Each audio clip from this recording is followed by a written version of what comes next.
बयानात के लिए मुफ्ती साहब के ऑफिशियल चैनल को सब्सक्राइब करें। 1866 में 1857 की जंग के बाद 1866 में दारुल देवबंद की बुनियाद रखी। और दारुल देवबंद सिर्फ एक तालीमी इदारा के तौर पर नहीं रखा था, बल्कि यहाँ पर उलमा भी पैदा होंगे, मुहद्दिस भी पैदा होंगे, मुफस्सिर भी पैदा होंगे, फ़क़ीह भी पैदा होंगे, और यहाँ से निकलने वाले अफराद मुजाहिद फी सबीलिल्लाह भी पैदा होंगे। उनमें उम्मत की क़ियादत और सियादत की सलाहियत भी होगी।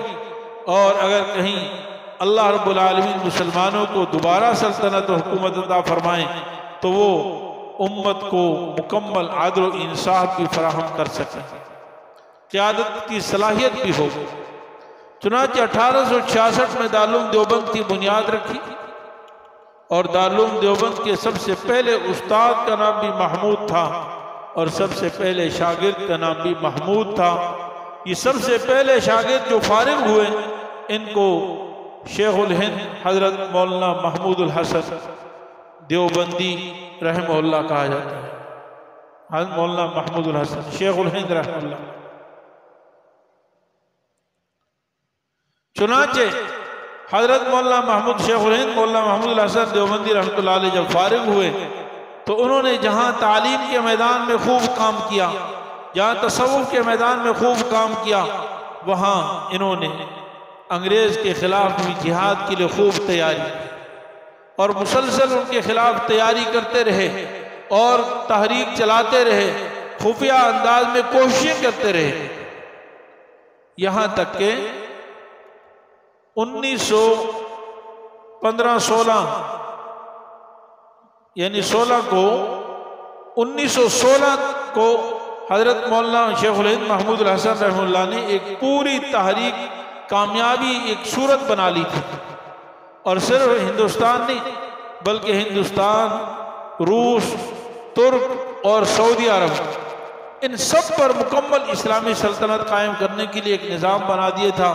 और मुख्तलिफ जगहों के गवर्नर भी अंदरून खाना तय कर लिए थे कि यहाँ हुकूमत कौन करेगा, मुसलमानों की क़ियादत कौन करेगा।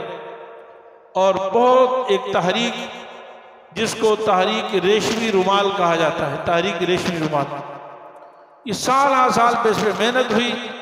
और सबसे आखिर में मक्का मुकर्रमा के जो बड़े थे उनके पास गए और कहा कि हम इस तरह एक तहरीक के ज़रिए से पूरे हिंदुस्तान में बल्कि पूरे बर्र सगीर में इस्लामी ममलकत और सल्तनत कायम करना चाहते हैं ताकि पूरे बर्र सगीर में एक मुसलमानों की हुक्मरानी हो।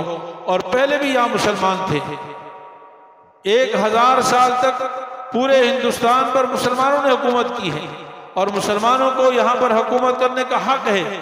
उनका हक अंग्रेज ने छीना है, अंग्रेज मुसल्लत हुआ है, उसने यहाँ पे तसल्लुत कायम किया है, वो जालिम है, वो गासिब है और उसको हम अपने मुल्क से निकालना चाहते हैं।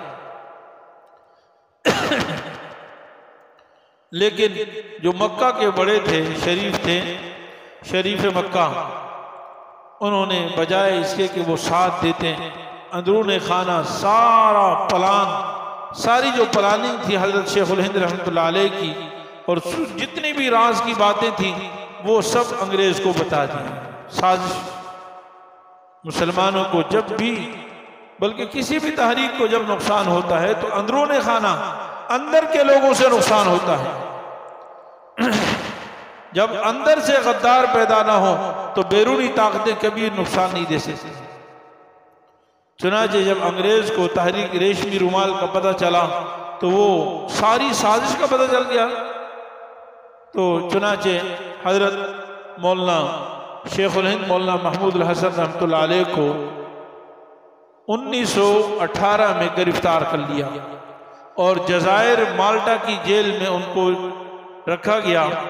और उनके साथ उनके शागिर्द शेखुल अरब वल अजम हजरत मौलाना सैयद हुसैन अहमद मदनी रहमतुल्लाह अलैह भी साथ जेल में रहे।